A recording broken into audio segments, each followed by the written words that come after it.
Olá a todos, me chamo Matheus Godoy, sou aluno do programa de pós-graduação em Ciência e Tecnologia em Química da Universidade Federal do ABC e sou orientado pelo professor Camilo André Angelucci. Hoje estarei falando do ICP-MS aplicado em pesquisas de eletrocatálise. ICP-MS é uma abreviação para espectroscopia de massas por plasmas acoplado indutivamente. Vamos ver em detalhes mais o que é essa técnica. E a eletrocatálise é a área de estudo que relaciona as propriedades físico-químicas de um material com os mecanismos de reação e as taxas de transferências de elétrons em processos de óxido-redução, em um ambiente de catálise heterogênea, principalmente. Os principais tópicos abordados nessa apresentação serão os princípios de eletroquímica e do ICP-MS. Faremos a leitura e a interpretação dos voltamogramas e espectros de absorção. Sem isso, não dá para fazer uma discussão mais profunda sobre o tema. Falando em aplicação, veremos a estabilidade para a platina, policristalina e depositada em carbono, como nanopartículas, a estabilidade de irídio e rutênio aplicados a reações de redução de oxigênio e a dissolução de metais não nobres em reações de evolução de hidrogênio e oxidação de hidrogênio, abreviadas como HER e HOR. O artigo escolhido para isso é o Electrochemical Online ICP-MS in Electrocatalysis Research. Ele é um artigo de revisão sobre o tema, publicado em dezembro de 2018 e atualmente com 35 citações pelo Scopus. Foi publicado nessa revista, Journal of the Chemical Society of Japan. Vamos agora falar sobre os princípios operacionais das técnicas, das duas principais técnicas que discutiremos ao longo desse artigo, que é a técnica eletroquímica e o ICP-MS. Primeiro, falando da eletroquímica, o que temos? Aqui os autores fizeram a proposta de uma célula em V, ela tem esse formato em V, essa célula eletroquímica, que utiliza 3 eletrodos. Ela utiliza o eletrodo de trabalho, onde vai ocorrer a reação. Aqui eles fizeram uma matriz com esses eletrodos, com vários eletrodos de trabalho. Cada buraco aqui seria uma camada catalítica possível para a reação ocorrer. Isso é muito bom porque você pode estudar online a composição de diferentes materiais nessa matriz. Então, vamos ver, por exemplo, que um eletrodo composto de platina e de ouro, a gente pode variar nessa matriz a concentração, sendo nessa coordenada Y a concentração de ouro e na coordenada X a concentração de platina. Para a célula funcionar, ela precisa ter um contra-eletrodo, ou seja, um eletrodo no qual a reação oposta vai ocorrer, a reação de oxirredução oposta vai ocorrer, da que está ocorrendo no eletrodo de trabalho, e um eletrodo de referência, pelo qual a gente vai poder controlar a diferença de potencial aplicada ao eletrodo de trabalho. As reações que aqui ocorrem, elas são... você tem uma célula aqui de influxo, onde as reações, as espécies que são dissolvidas são levadas até o ICP-MS por essa bomba peristáltica. Aqui, elas são jogadas no nebulizador, formando essa névoa que vai para a câmara de nebulização. A maior parte dessa névoa ela é descartada e apenas uma pequena parte mais fina é levada até a tocha do ICP, onde os metais presentes são ionizados, refletidos para o quadrupolo, e do quadrupolo são levados até o detector. O detector nos dá o espectro de massa, no qual a intensidade dos seus picos são indicativos da concentração das espécies presentes em solução. Esse é o princípio básico e a gente vai ver como essa técnica aplicada à eletroquímica consegue nos dar informações muito relevantes sobre a estabilidade do eletrodo, certo? Porque o ICP é muito bom para detectar metais. E aqui a gente vai ver o que acontece quando certas reações redox dissolvem os metais presentes na reação. Então, é impossível fazer essa discussão bem elaborada, sem antes explicar a leitura de alguns gráficos principais para essa técnica. Aqui a gente tem, inicialmente, uma junção de 4 gráficos referentes a um processo de óxido-redução que ocorre em um eletrodo, que é uma liga de platina e ouro, e eu vou passar com vocês por cada um desses gráficos o que eles representam. Nesse primeiro gráfico, nós temos a variação de potencial aplicada ao eletrodo de trabalho. Lembra que eu falei no slide anterior que, através do eletrodo de referência, a gente consegue aplicar uma diferença de potencial no eletrodo de trabalho, e com essa diferença de potencial aplicada, que ela varia com o tempo, ok? A gente tem uma resposta em corrente, certo? Então, a gente tem, em um determinado potencial, a ocorrência de um processo de oxidação, e quando esse potencial chega a valores mais negativos, ele volta para valores negativos, a gente tem processos de redução, ok? E isso ocorre de maneira cíclica. Esse processo, especificamente, é chamado de voltametria cíclica, e, quando acompanhado pelo ICP-MS, conseguimos ver a dissolução de platina e de ouro presente na célula, ok?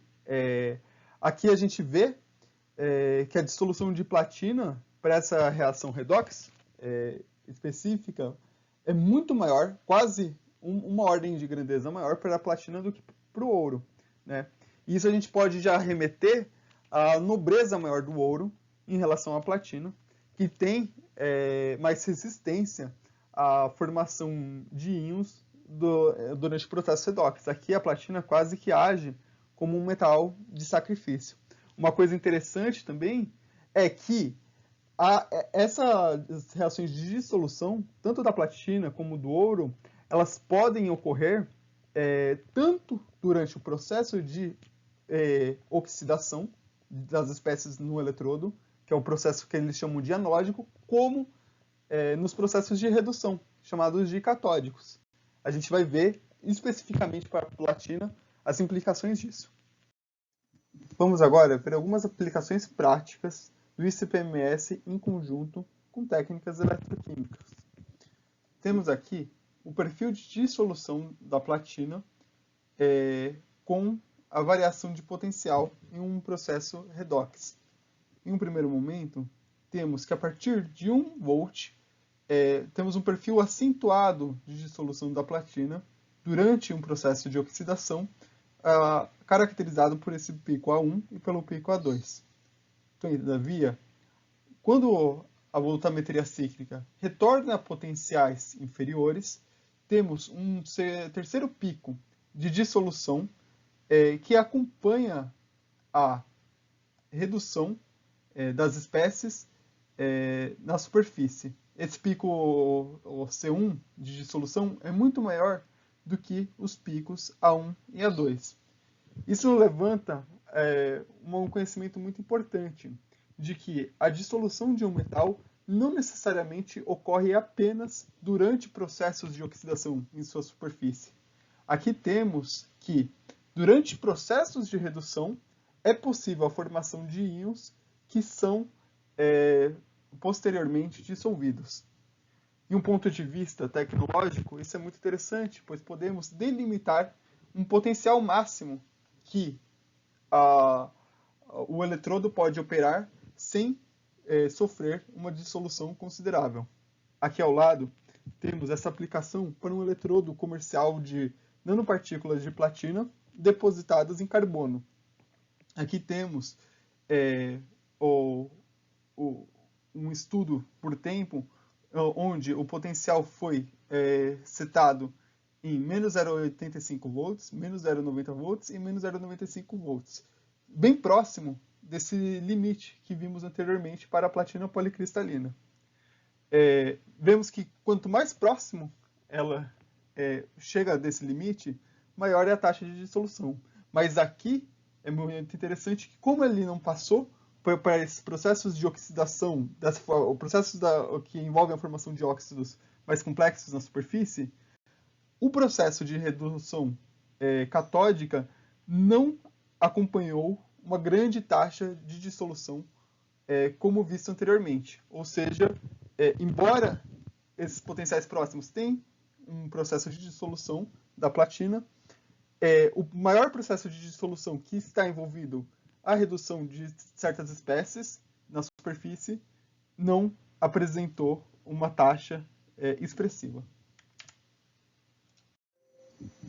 Em seguida, temos estudos que relacionam a dissolução de platina e a sua quantidade de nanopartículas depositadas em um determinado material. Aqui, nesse primeiro gráfico, temos a dissolução total por carga de nanopartículas. Veja que, conforme a carga de nanopartículas de platina na superfície de carbono aumenta, temos uma concentração de platina dissolvida maior na solução. Todavia, esse resultado deve ser interpretado com cuidado, pois quando normalizamos essa dissolução pela área catalítica total, vemos um comportamento inverso.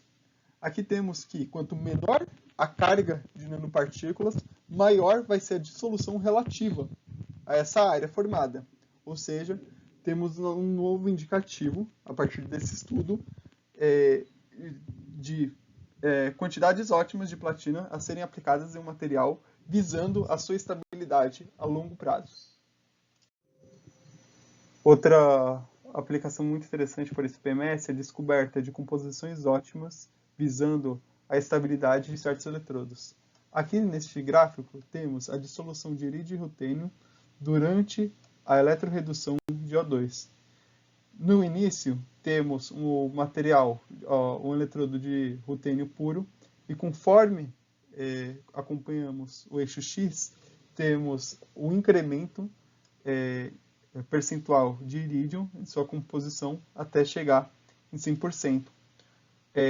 O que diferencia o 1 e o 2 é o método eletroquímico utilizado para fazer esse teste, mas podemos ver uma tendência muito parecida para os dois métodos eletroquímicos, e através desse resultado, acompanhando as taxas de dissolução dos dois materiais, é possível descobrir uma composição ótima, onde a dissolução de ambos é baixa. Essa composição ótima foi de ser uma liga de 70% de irídio e 30% de rutênio.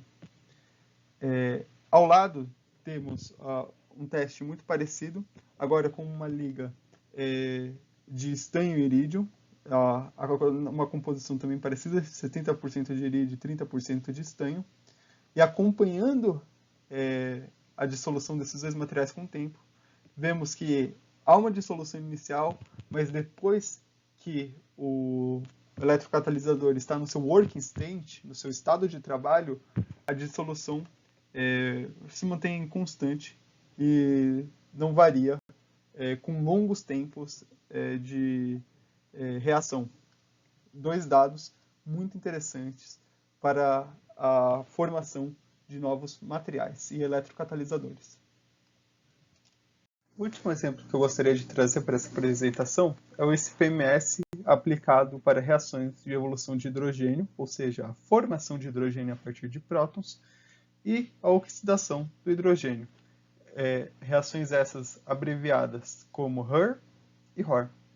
Neste primeiro gráfico, temos a dissolução de diferentes materiais durante uma reação de evolução de hidrogênio. No gráfico A, temos o protocolo eletroquímico adotado, que foi a cronoamperometria. Aqui, um potencial é mantido constante por um determinado tempo e existe uma diferença conhecida como saltos de potenciais, que são mantidos por um outro tempo, y. E, acompanhado a isso, temos os perfis de dissolução para eletrodos compostos de molibdênio, níquel e tungstênio. O gráfico C mostra o perfil ampliado apenas para os metais de níquel, molibdênio e tungstênio em condições iguais do experimento anterior. É muito interessante ver que aqui é possível acompanhar o perfil de dissolução e ver como o potencial aplicado afeta essa dissolução.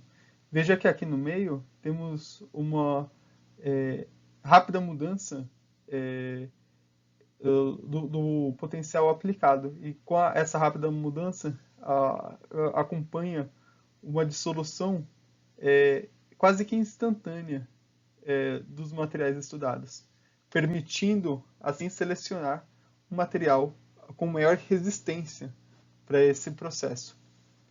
Outra aplicação é também a dissolução de materiais, mas para reações de oxidação de hidrogênio. Aqui temos uma voltametria cíclica, inicialmente muito rápida, é até difícil ver aqui no gráfico a metodologia eletroquímica, mas veja que são triângulos, a variação do potencial é triangular, ou seja, cíclica, uma hora ele aumenta, depois ele diminui. E, como resposta, o perfil de dissolução também mostra como o potencial aplicado, ou seja, o maior potencial permitindo a oxidação dessas espécies, também está acompanhando a dissolução delas. Aqui temos espécies de paládio, uma contendo um estabilizador e outra não. E aqui conseguimos ver que a espécie que não contém, que contém um estabilizador, no caso, ela tem uma forte dissolução inicialmente, mas depois, em uma voltametria cíclica mais lenta, o perfil de dissolução dela é bem menor do que a espécie que é apenas paládio depositado sobre carbono. Como conclusões e perspectivas desse trabalho, temos que o CPMS se mostrou uma técnica muito útil para pesquisas de estabilidade de materiais aplicados em eletrocatálise. Essa é uma variável de importante estudo e compreensão, pois ela permite o vislumbre de aplicações eletroquímicas em escalas comerciais e industriais, que necessitam de materiais que operam por longas horas e de maneira ininterrupta. No momento, os sistemas que mais usam essa técnica estão relacionados à eletrólise de água e células a combustíveis, mas podemos muito bem pensar em outras aplicações, como, por exemplo, durante a síntese de produtos orgânicos com maior valor agregado através da eletroquímica. Processos esses que também têm seus eletrodos passivados e dissolvidos conforme o tempo. Um problema que necessita ser superado nessa aplicação é a inabilidade do CPMS de detectar diferentes estados de oxidação dos elementos dissolvidos. Para superar isso, é sempre necessário pensar em um setup com outras técnicas espectroscópicas que podem fornecer esse tipo de informação, permitindo assim uma compreensão maior dos fatores que são responsáveis pela dissolução do eletrodo ou do material escolhido para a reação eletroquímica. Gostaria de agradecer a todos que assistiram a apresentação até aqui, em especial o professor da disciplina de espectroscopia atômica aplicada, professor Bruno Lemos, que nos forneceu o material e o apoio necessário para pensarmos em aplicações usando essa técnica poderosíssima para as nossas pesquisas. Agradeço a todos e até mais.